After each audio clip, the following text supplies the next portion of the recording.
Mes chers compatriotes, le 26 avril, j'ai représenté le Rassemblement national à une conférence de presse organisée conjointement avec des partis politiques de 8 autres nationalités contre le projet de pacte migratoire européen.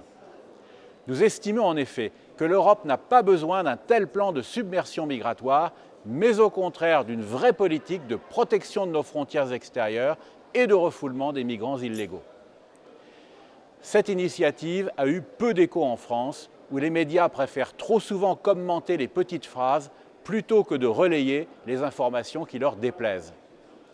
En revanche, elle a retenu l'attention dans beaucoup d'autres pays européens. C'est ainsi par exemple que dès le 26 avril, une télévision suédoise m'a interviewé sur ce sujet. Et le 3 mai, c'est un média irlandais qui est venu à son tour à Bruxelles pour en discuter longuement avec moi. Pourquoi l'Irlande s'intéresse-t-elle à mes protestations contre le projet de pacte migratoire européen? C'est parce qu'elle connaît depuis un an une grave submersion migratoire dont je souhaite aujourd'hui vous parler pour vous montrer que c'est un problème général en Europe de l'Ouest. Jusqu'en 2021, l'Irlande était préservée grâce à sa situation géographique. C'est une île, a priori très éloignée des flux migratoires en provenance de Méditerranée.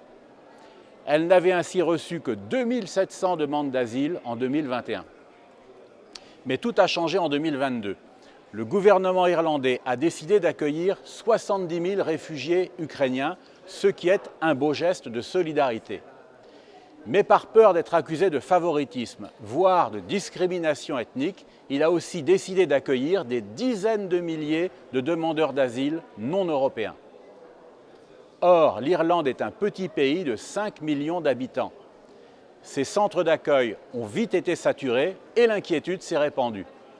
Il y a eu 307 manifestations anti-migrants en 2022, soit près d'une par jour. Et on est reparti sur les mêmes bases en 2023. Les slogans qui y sont scandés sont révélateurs de la détresse des manifestants. Je les cite : « L'Irlande est pleine » ou encore « L'Irlande appartient aux Irlandais ».